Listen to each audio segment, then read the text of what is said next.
Hello again, everyone. So we've talked a lot about what is risk management, why we should do risk management, how it fits with startups, how it fits with the COVID world. I've compared it to Ferrari. We've done a lot of things like that. But really, we haven't really talked about how do we actually implement it within your organization. So we're going to talk about that. I'm going to cover the various aspects of how we can actually do risk management within your organization, within your startup. And it's important for you to understand that I'm not coming at you with theory. I'm coming with practical use case. I'm coming from the point of view of how can we implement risk management into what we already do? It should not be a big, massive exercise. It should not be extra work for us to do. Risk management should be built into the DNA of the organization. It should be around everything we do. We should be thinking about it. Risk-based planning, risk-based recruitment, risk-based training, always focus on the risk-based. We do it in our own lives. We consider risks all the time, but in business, we tend to either forget, or if we do it, we don't formalize it so other people aren't aware. We need to make sure that we have a program in place that allows us to identify risk, assess risk, mitigate risk, have everyone given the chance to identify risk, that those risks at the bottom parts of the organization get escalated up, that we understand how much risk we can take and take the right risks and build it into decision making. But it doesn't need to be an exhaustive task, and it shouldn't be, otherwise it won't work. But we'll cover that during this segment. So how can startups implement risk management? That's what we're covering now. We're going to look at who should implement risk management. We're going to look at how risks would cascade from stakeholders, processes, lower levels of the organization, right up to the top, and how they link into the objectives. We're going to look at what is risks, what is emerging risks and black swans. We've touched upon them before. Remember when we were covering COVID, I talked about black swans, but I also talked about emerging risks. And when we covered the risk and strategy, I talked about how we need to build scenarios, but also look at emerging risks. We're going to look at that in a little bit more detail. We're going to look at how we process the design. Most importantly, risk culture. I can't say this enough, but people make risks happen, and people can stop risks from happening again. People are what will make risk management a success, and people are what will make a startup a success. So it's important that the people have the right risk culture, a positive risk culture. Everyone has a risk culture. It's just that some are negative and some are positive. We want a positive one. We're going to look at automation, and then we'll talk about what's next in terms of risk management. So who should implement risk management? We're going to look at roles and responsibilities. I'm going to cover each of these areas. The board members, assuming you have a board, the board members should all play a part in risk management. They are ultimately responsible for setting strategy of the organization. Therefore, they also need to be considering risk. Risk and strategy go hand in hand. So they are ultimately responsible. That's the board as the group. But an individual board member, if the board as a group aren't pushing risk management, an individual board member should be pushing the board to do so. Or as an organization, you should be finding an external board member to join. Get someone externally to join your board that understands risk. I can guarantee that you will be much better off for it with a board member that understands risk, that pushes risk within the organization, that embraces risk, because risk is positive. The CEO, that might be you who's watching this video, the leader, the founder, whoever it might be. You are ultimately responsible for putting into action the strategic plan. The board wants us to go a specific way, so the CEO will build a strategy and essentially implement that strategy. As a result, the CEO should really be also owning the risks, because you cannot have strategy without risk. And the owner of the strategy, the owner of the ultimate corporate objectives, must be responsible for risk. Just like at a departmental level, that department is responsible for their objectives and therefore responsible for their risks. So that's the CEO. The CEO needs to push to ensure that risk management is happening in the organization. That might be, if you're big enough, having a risk management department or taking responsibility, himself or herself, for risks, or assigning someone, hopefully someone that wants to do risk as part of their role. Try to avoid putting it into internal audit. Internal audit are a backwards looking function. They look backwards at what happened over the last year and they tick boxes to make sure you've done this or not. Risk management is forward looking. It should be maybe part of strategic planning. If you're, okay, ideally, risk management should be independent and report directly to the CEO or the board. However, if you're going to assign someone, best to assign someone maybe in strategy or assign someone maybe that aligns with your corporate objectives.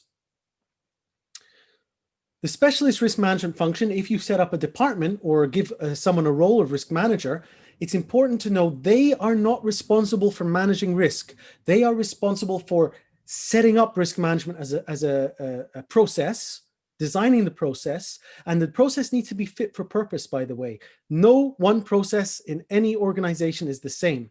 The culture of an organization is different, their business model is different, their industry is different. The country they're working in is different. So therefore, the risk management program and process should be aligned with that organization. So there's no point just picking up a risk management document and making it the same as the same for your organization. You need someone that understands risk management. They are also responsible for training people, making sure people have the tools, the right tools to implement risk management. But the risk manager is not responsible for identifying the risk. They will support departmental managers, project teams to identify those risks. Then we have auditors. The auditors will go around and audit departments, making sure that yes, you have risk management in place. Yes, you are doing risk management. Yes, you are saying that you have these controls in place. We are going to maybe look at those controls in more detail. The business unit manager, the departmental manager, well, they're responsible, as I say, for the risks in their area. They need to manage the risks and own those risks and then report those risks upwards. They also have to enable their staff, encourage their staff to think about risk, make sure that they share the risk management procedure with their staff so that their staff understand what risk management is all about. Finally, the individual employee.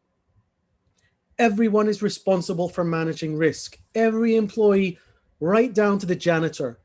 When you see a janitor, when you see that there is a leak in a roof, maybe the floor is wet, what do you usually see? You see a sign that says beware, because the first thing they do is to be careful of the area. They secure that area so no one else gets hurt.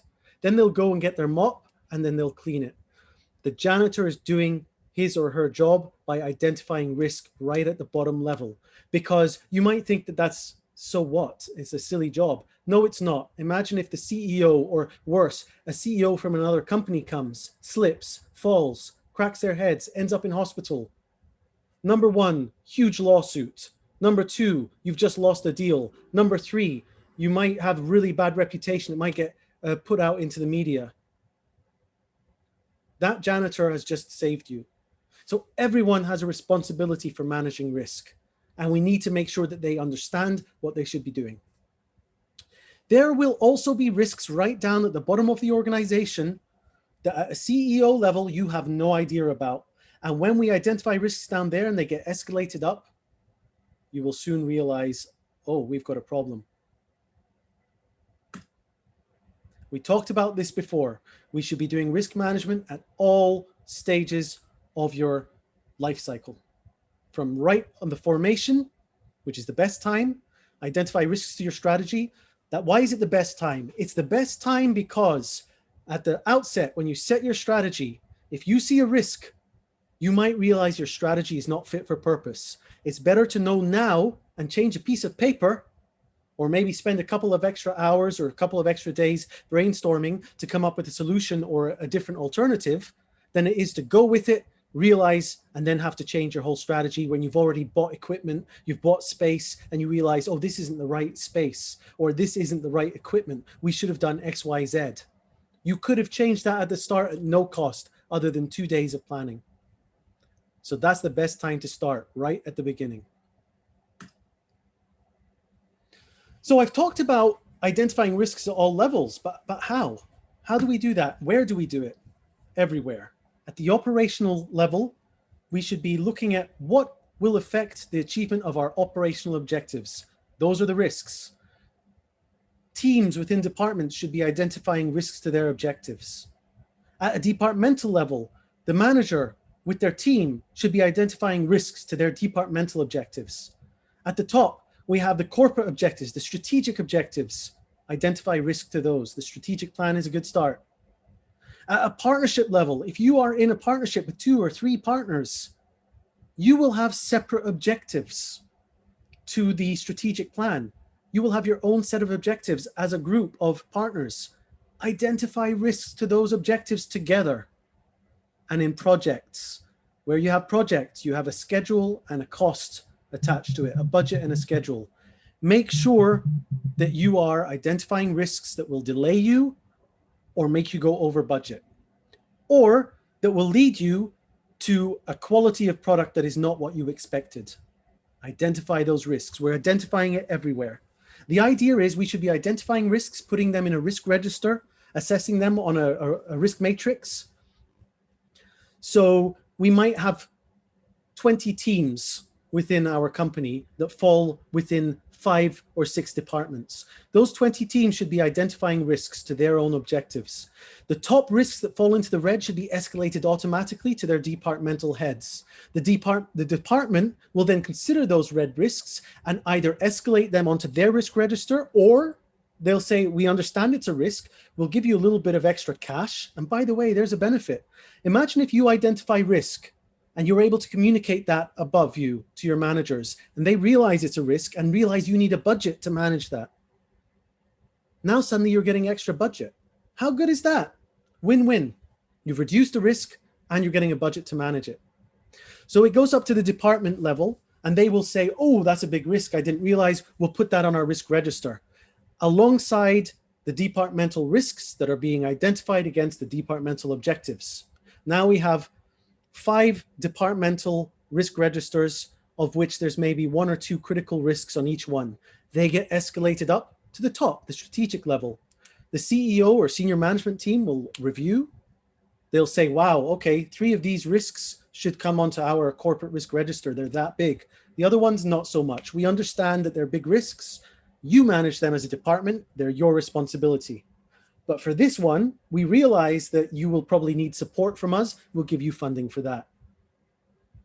Risks get escalated to the top and they get managed downwards where necessary. Now, there's easy ways to do this. You might think, oh, that sounds like a complicated process to escalate risks. Well, do you not have progress reports in your organization? Maybe you already have progress reports against objectives, KPIs.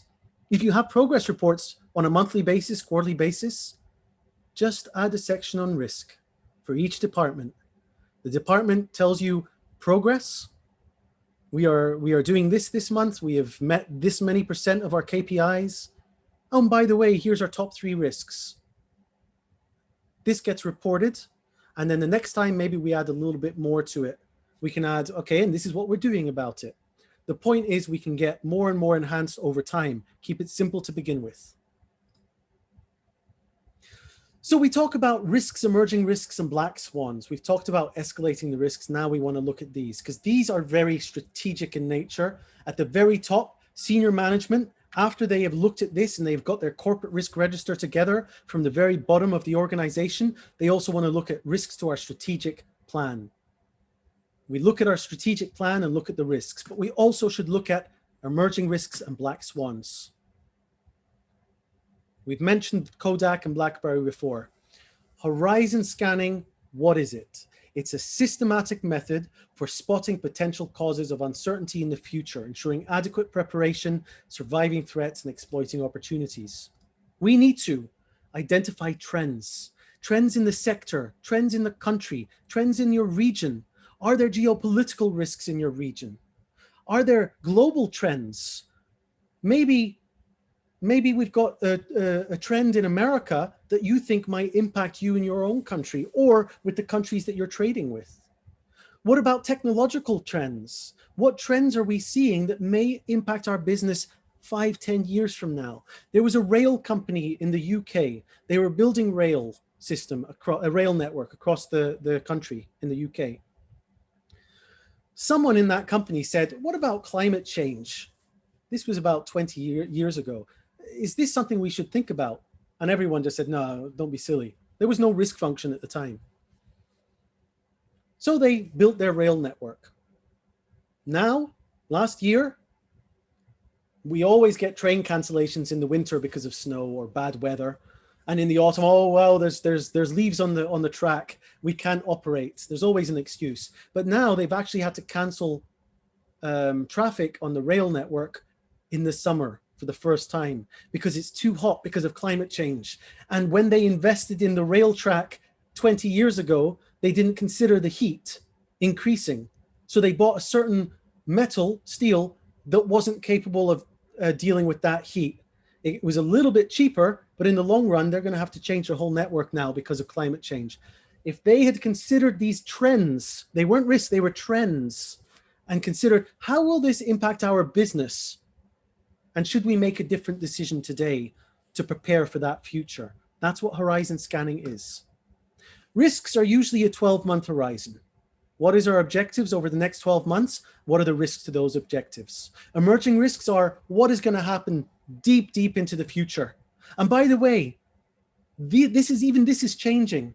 I've been talking to tech companies in Silicon Valley where they say, for the last 15 years, we've been looking at emerging technology and we've been working with futurologists at what is the future going to look like? And they're very accurate. They get the technology absolutely right. What they don't get right is the timescale. They thought it would take 10 or 15 years to implement certain technology or to get to a level where we are advanced enough for the technology, or that the technology is commonplace in our phones, for example. They thought 10, 15 years. And in many cases, it was 5 years or 3 years. So things are moving much quicker these days. So it's even more important that we don't underestimate when things are going to hit. Nonetheless, emerging risks is much more of a long-term impact on the whole way we do our business, our strategy. And then black swans could occur at any time, very low likelihood, but huge impact and often unforeseen. A black swan is called a black swan because in the UK, they were used to white swans. That's all they ever saw. The problem is, one day they saw a black swan. It blew their minds. They couldn't believe what they were seeing. A black swan, does this exist? So thereafter, anytime a big event happened that was unexpected, so rare, they called it a black swan. If they had gone to Australia and talked to Australians though, the Australians would have said, no, black swans are common. So sometimes what we think is completely unexpected can actually be realized or identified by talking to other people with other knowledge in different geographical locations or different industries. Consider that. But generally, a black swan is very unpredictable. For example, the collapse of the Soviet Union, the sinking of the unsinkable ship, the Titanic, built for one reason, to be unsinkable. What happens on its first trip? It sinks. And there's a great news article with the Titanic commander. They actually interviewed him. And he said, oh, I'm a bad interviewee. There's no point asking me. And I'll tell you why. Because in my 40 years at sea, I've never seen anything that has concerned me. Never been in an accident, never seen a storm that threatened us. So I'm a boring story. On his first voyage on an unsinkable ship, they sank. So this is a lesson to learn. Just because it hasn't happened in the past does not mean it won't happen in the future. Think big when you think about risks. Think outside the box. The Fukushima accident, nuclear accident, that was another example. This is another lesson learned. Often, black swans happen not with one thing happening at once, but two things happening at once. The tsunami, the earthquake, then the tsunami, and then a nuclear facility going all at one time. The World Trade Center. That was another unexpected event. But just because they're black swans does not mean we can't identify these as risks. The World Trade Center, the Twin Towers in America went down. No, you can't predict that that's going to happen. But you can predict that there might be a reason why you can't get to the building, or that accidents will happen, or that there'll be a gas explosion in the building, or anything like that. You can predict those things because they exist in reality. In fact, the World Trade Center had been bombed previously in the car park. So it wasn't a crazy, wild thing. So you can come up with a risk. What if we lose access to our to our trade twin towers? What happens if we have offices and we lose access? What happens if the street is closed off? What happens if a bomb goes off on our floor? What happens if? What happens if? You can prepare for these scenarios.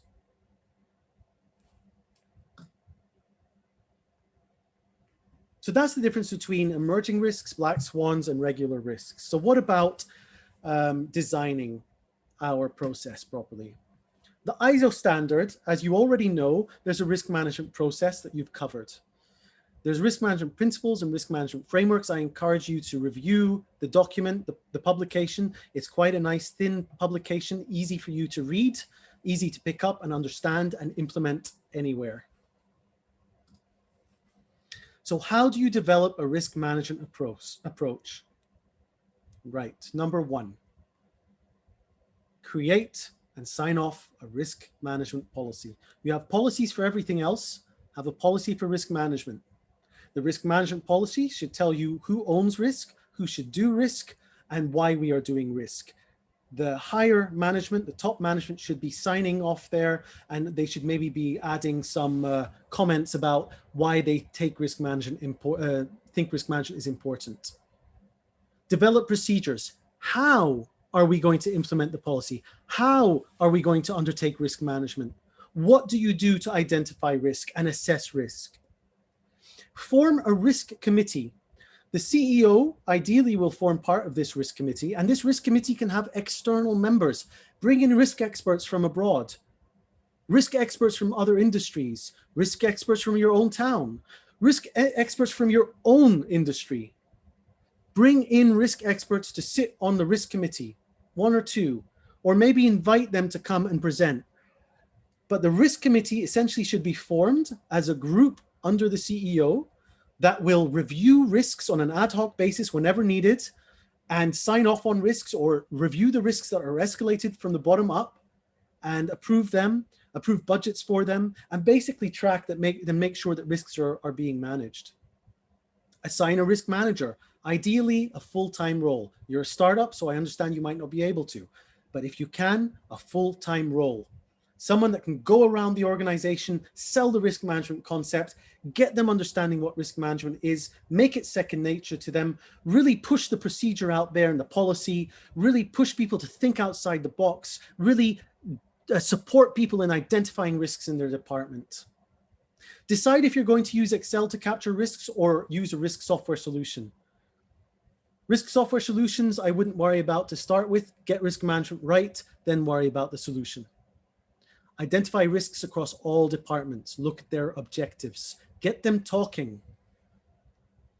Build a network, a risk network, where people from different departments sit and talk about risks. You're breaking down silos. Silos are the biggest problem with businesses. Risk management can help break them down. As I mentioned before, you want to escalate those risks up and decide on reporting criteria. What should be reported? How should reporting look like? Are we going to build it into our current reports?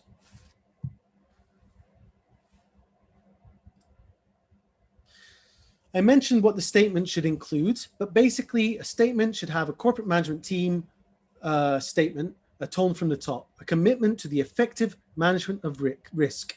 This sets the tone. Risk management will fail if you do not set the tone at the top. If top management doesn't believe in risk, no one will. If you believe in risk, set the tone, communicate it.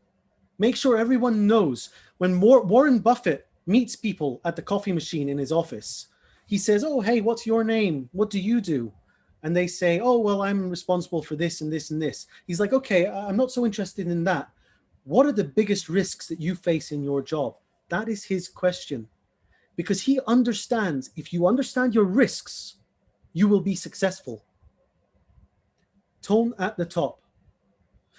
In the policy, you need a rationale for managing the risks. What are the benefits to the organization? Why are we managing risk? Link between objectives and the risk management policy. You need, as I say, owner of the risk management policy, either the risk manager, or if you don't have a risk manager, the CEO or somebody else. A commitment to providing resources, reviewing and improving the policy and the framework, and how we're going to measure performance of risk management. We should also be looking at risk appetite statements.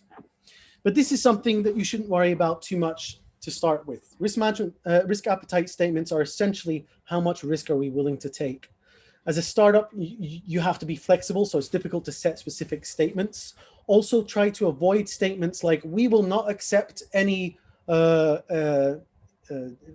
will not accept putting any people in danger. I worked for an organization who was responsible for going out and helping refugees in very difficult countries. I was also responsible, I was also working with a company responsible for going out to war zones. One of their appetite statements was, we will not put staff in any danger. That's an aspiration. Your objective is to go into war zones or very difficult places to help refugees. How can you do that if you're saying we have no appetite to go and put staff in danger? We need to be realistic, and the appetite statements should be reflective of reality and our objectives as an organization. So in order to develop our risk management program, we have this thing called RASP, which is architecture, strategy, and protocols. And we're going to look at this in a little bit more detail, but essentially the risk architecture, you can see at the top here, the architecture, it defines the roles, responsibilities, communication, and risk reporting structure. So what does the committee, the risk committee structure look like? And let's make it terms of reference. What are they responsible for? What will they, how often will they meet? What do they do when they meet? Who will take notes? How do we make decisions on which risks should be escalated to the top? Then assign roles and responsibility. The risk manager is responsible for doing this. All staff are responsible for identifying risk. Managers of departments are responsible for department risks. You start building that into roles and responsibilities, and they should be as part of job descriptions. Internal reporting requirements, external reporting requirements, and any assurance arrangements that internal audit might be involved in. This is what you need to design as part of the risk architecture. Then you also need to build risk registers. This is a tool that you will need that is going to essentially be your database of risks. You need to gather all your risks in one list for the department, as well as for a corporate level. What are the risks? What are the causes of the risks? What are the consequences? What is the likelihood? 1 to 5 scale, for example. What is the impact? 1 to 5 scale, for example. And what are we doing about it? You need to tailor it to your organization to use the right terminologies. You need to make sure it's updated regularly. You need to make sure that you use this to make decisions, because ultimately these risks will help you make decisions. Now, something that's important is, I mentioned Excel. Excel is useful to start with, but eventually you will run into version control issues. That's where software might be more useful. But you can even build it in-house. It doesn't need to be complicated. And there are actually some software out there that are very, very affordable, and they're essentially an alternative to Excel, much prettier. They do reporting, and on top of that, they also do version controls quite easily, and a history. I can't obviously share the names of these on here, but you can feel free to contact us, and I'll put you in touch. This is an example of a risk register. One of the biggest challenges is making them simple enough to use, because it's very big. It's very big. The IRM will be able to provide you with example templates, but you need to manage this so that it doesn't become too big. For example, here we have actions. We've got the risks, and we've got where we would like the risk to be, and we've got actions. What actions are we going to take to reduce the risk? This could actually come out of this risk register. If you, for example, have an action tracker or some other action system, put the actions in there and just have one column here with a reference number, or add it as an appendix, or do something else, because it can get very long otherwise. We talked about the risk management process in the previous segment. So all we're saying is build that into the procedure. Let people know how to do this.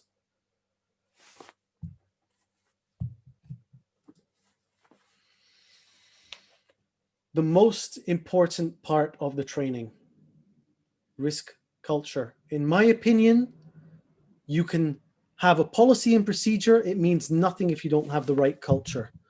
But with the right culture, you don't even need a policy and procedure. Culture is king. There's many types of cultures. And by the way, the Institute of Risk Management has publications on most of the things we've talked about. It has publications on horizon scanning, on implementing a risk management framework, on risk appetite, all of these kind of things. Also on culture. Number one is the personal predisposition to risk. Everyone has a different view of risk. Some people would never jump out of an airplane. Obviously, with a parachute, they would never jump out an airplane. Obviously, no one. I can't imagine anyone willingly jumping out of an airplane without a parachute. But with a parachute, not many people would do it. Some people would love to do it. A lot of people wouldn't. Some people would like to swim with sharks. Others wouldn't. It's the personal predisposition to risk. Everyone is different. This is made up of a lot of things. Our culture, our growing up, if you've burnt yourself on the oven, you will never touch it again. It's an automatic response. Our mind is made up of subconscious decision-making, and that is the largest part of who we are, is subconscious. Our mind makes decisions based on the unconscious.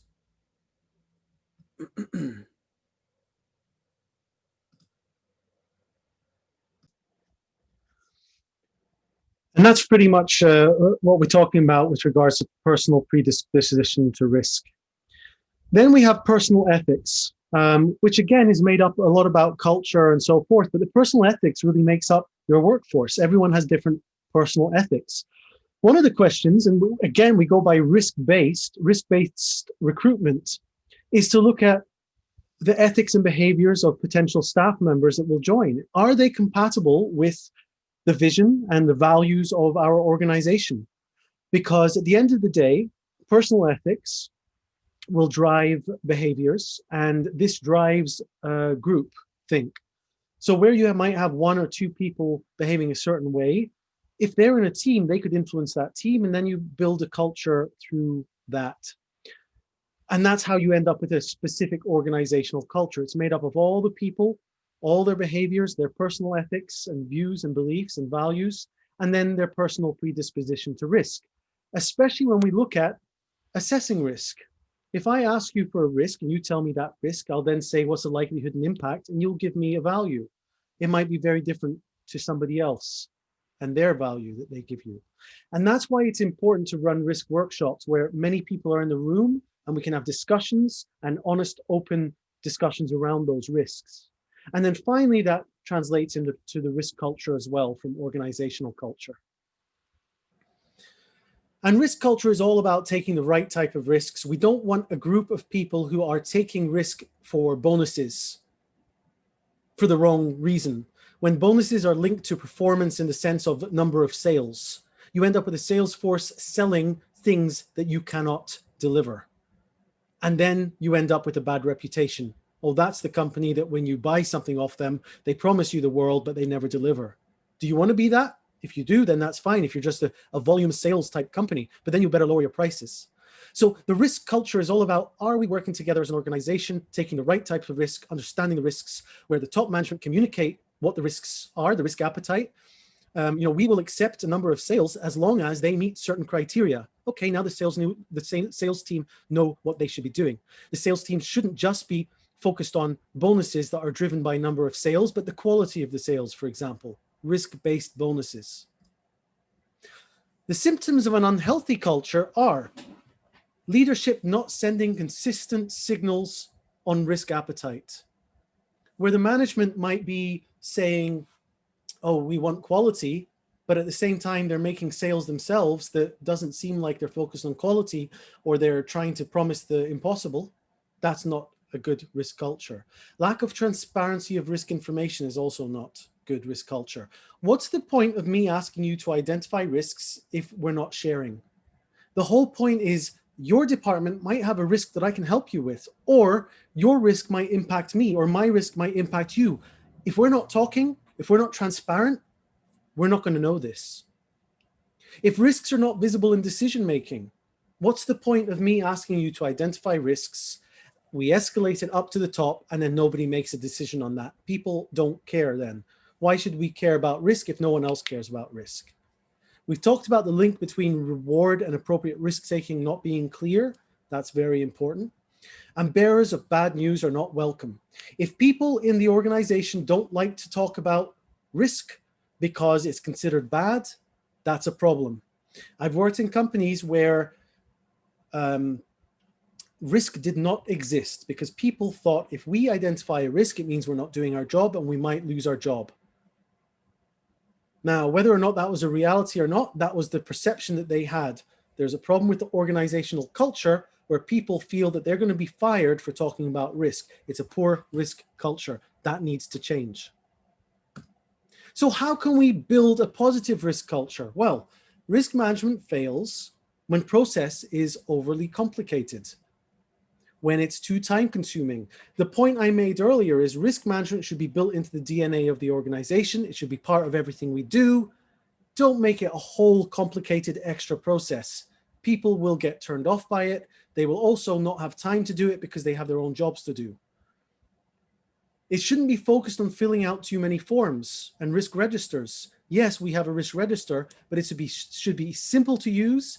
And maybe we have someone that updates the risk register. That's their job. We call them risk champions. You have a risk champion, dedicated risk champion in each department who is responsible for filling those out.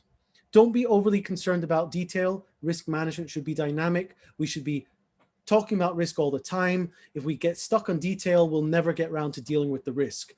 Identify the risk, deal with the risk. Don't get concerned about the detail. We can always worry about the top risks by doing quantitative risk analysis to understand the detail better, once we at least agree what the risks are. Keep it simple. Start with the basics. Start with just talking about risk management at the top, corporate level. Have a corporate risk register, then slowly introduce it to departments and get departments to do it. Your senior management team is made up of department heads probably. So if you are talking about a corporate risk register with your departmental heads, they'll get used to it and then they'll start doing it in their own departments. As I said, include it in reporting. Keep it simple. At the end of any weekly meeting, team meeting, have risk as a standing agenda item, but don't force the issue. Just get to the end and say, oh, we've also got risk. Anyone want to talk about risk? No, okay, next week, the same, next week, the same. Eventually someone will probably say, when you say risks, do you mean, and now a conversation has started about risk. And now there's suddenly interest. And now it's normal to talk about risk. Every week after this, we might start talking more about risk. Organically growing risk. Don't force it. Don't make it too complicated. Keep it simple. A question to ask is, does your risk management process motivate or irritate your staff? If it irritates, uh-oh, we've got problems. If it motivates, excellent, that's where we want to be. If you're in between, that's good, you're not irritating anyone, and we can build towards motivating.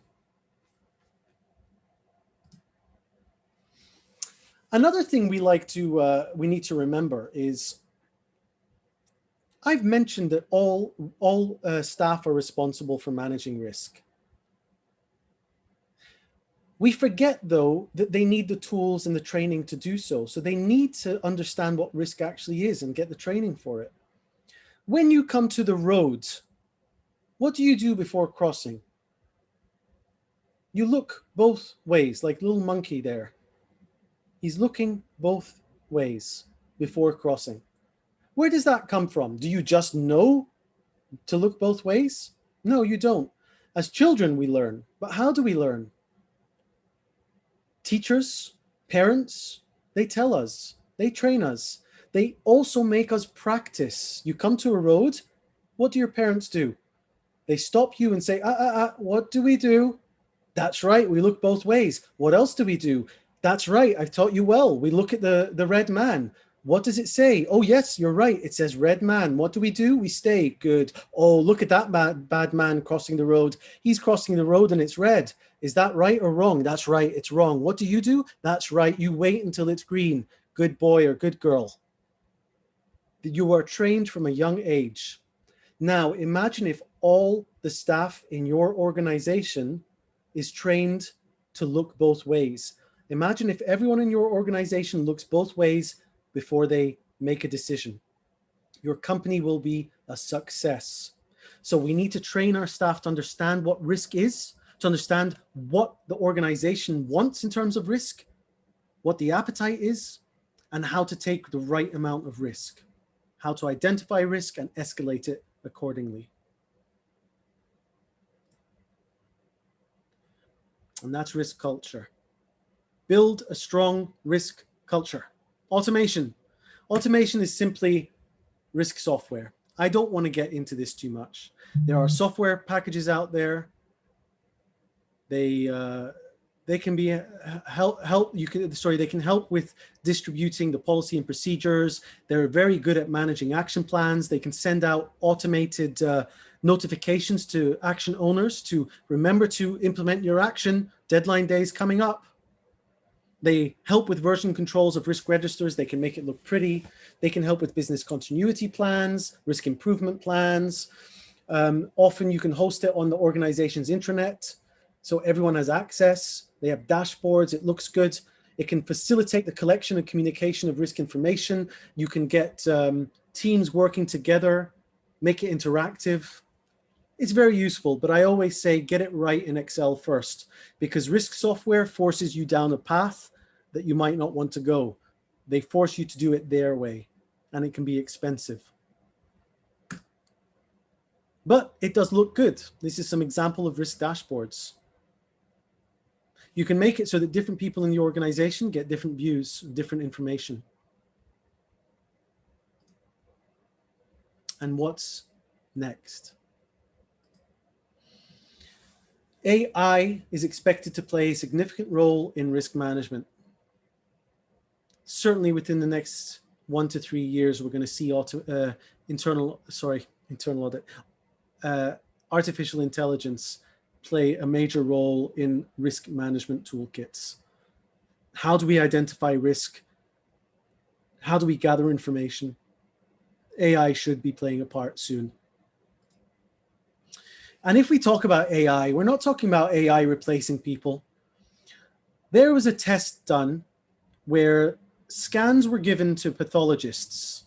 Pathologists are doctors who look at cancer.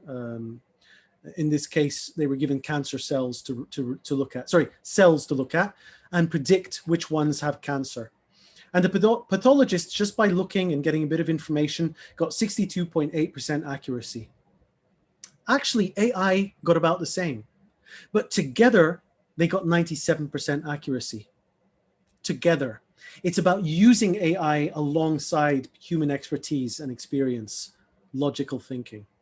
That's what's next. What else is next? The digital world. It's just the beginning. We're talking about digitization. Technology is the future. Whether it's blockchain or robotics, whether it's technology within cyber security, the cyber threats that come along with using it, risk analysis software, AI, drones, all of those. Technology is the future. We need to prepare for it, to take advantage of it, but also we need to make sure that we are not exposed to it, either by competitors or by being attacked ourselves. This is what's next. So, how can startups implement risk management? Keep it simple. Build a risk culture where people feel it's comfortable to talk about risk. They don't get punished because of risk, and you should be more successful. For me, it's all about how we identify risk, how well we think outside the box, how many people we involve in identifying risk. Using workshops is a great way. Escalating those risks to the top. Top management should be using that in decision making. And absolutely, we should see value from risk management. Get experts on board from the external world. Get risk experts on your risk committee. Get risk experts on the board. Talk about risks more frequently. Make risk management a key component of decision making in everything you do. Risk management will help us, help you, help everyone achieve objectives and exceed objectives. You can find out a lot more from the Institute of Risk Management and the India website, which is www.theirmindia.org. From my side, thank you very much. I hope you enjoyed the trainings. I hope you gathered something from this. And who knows, we might see each other again. I'm Alexander Larson, and it's been a pleasure undertaking these trainings. I'm available on LinkedIn if you want to connect. Alexander Larson is my name on LinkedIn. I'm president of Baldwin Global Risk Services Limited. You'll be able to find me on LinkedIn through that name or that company mixture. I'm happy to converse with anyone and give advice. And yeah, good luck on your risk management journey.